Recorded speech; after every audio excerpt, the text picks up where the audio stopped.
Assalamualaikum warahmatullahi wabarakatuh. Waalaikumsalam warahmatullahi wabarakatuh. Perkenalkan, nama saya Siti Alia Rahmah, mahasiswa dari program studi D3 Keperawatan, Stikes Wijaya Husada Bogor.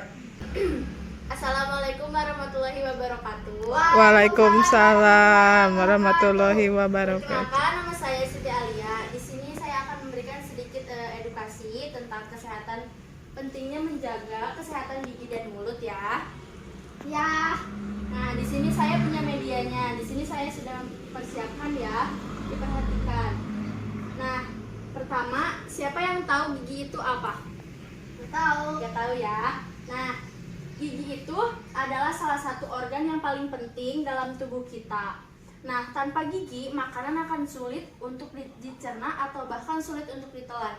Bayangkan bagaimana kita tidak mempunyai gigi, sulit untuk mencernakan, kita tidak bisa mengunyah makanan, sehingga makanan pun sulit untuk kita cerna. Lalu gigi yang berlubang tentu akan sangat mengganggu ketika kita akan makan dan juga merusak senyum kita. Bayangkan juga gimana kalau rasanya kita punya gigi yang bolong, kita tidak bisa berekspresikan, kalau senyum juga sulit, maksudnya kayak nggak pede aja gitu kan, senyum kelihatan giginya bolong gitu kan ya. Yeah. Nah, lalu yang selanjutnya itu ada cara menjaga kesehatan gigi. Yang pertama, menyikat gigi secara teratur. Berapa kali kalian sikat gigi? 2 kali. Ya, 2 kali. Kapan aja waktunya? Pagi sama sore. Sore, saya mandi ya, malam juga boleh. Lalu yang kedua, sikat gigi pagi untuk melawan napas pagi. Kayak misalkan kalian bangun tidur, kalaupun nggak mandi, kalian juga harus gosok gigi supaya napasnya nggak bau ya. Iya. Lalu yang ketiga ada jangan menyikat secara berlebihan. Jangan kayak terlalu keras menggosok giginya, kayak harus pelan-pelan aja secara halus. Lalu yang selanjutnya ada jangan menyikat gigi terlalu keras, seperti yang saya tadi bilang. Lalu jauhi mengkonsumsi soda kayak minuman Sprite, Fanta, Coca-Cola kayak gitu harus lebih dikurangi. Lalu menyikat gigi sebelum tidur. Siapa yang nggak pernah gosok gigi sebelum tidur? Aku. Ya kan? Kalian tuh seharusnya menggosok gigi sebelum tidur, walaupun kalian tidak selesai makan atau tidak, kalian harus membiasakan menggosok gigi sebelum tidur supaya kuman yang ada di dalam gigi tuh dia nggak berkembang biak ketika kita tidur. Lalu yang selanjutnya ada gunakan pasta gigi berfluoride. Nah, lalu ada makan buah dan sayuran secara teratur. Minum lebih banyak air putih. Seperti tadi kan kita harus menjauhi soda, jadi kita harus minum lebih banyak air putih dan jangan yang berasa-rasa. Terus batasi makanan manis dan asam, jangan terlalu sering mengkonsumsi makanan yang manis-manis gitu ya. Ya. Ngerti gak? Lalu yang selanjutnya ada mulut. Apa coba mulut? Tahu gak? Enggak. Tahu ya. Nah, mulut itu adalah gerbang bagi kesehatan tubuh. Bila mulut tidak sehat, tubuh kita juga bisa ikut tidak sehat, karena kan segala yang akan masuk ke tubuh kita yang akan dicerna kan melalui mulut. Ketika mulut kita tidak sehat, pasti makanan yang kita cerna pun tidak sehat juga kan. Sebaliknya, bila tubuh tidak sehat, tidak jarang gejalanya terlihat pada mulut. Ada berbagai penyakit pada tubuh yang terkait dengan kesehatan gigi dan mulut. Misalnya kayak penyakit jantung, stroke, paru-paru. Orang dengan penyakit pada gigi dan mulut lebih beresiko terkena penyakit kardiovaskuler dan pneumonia.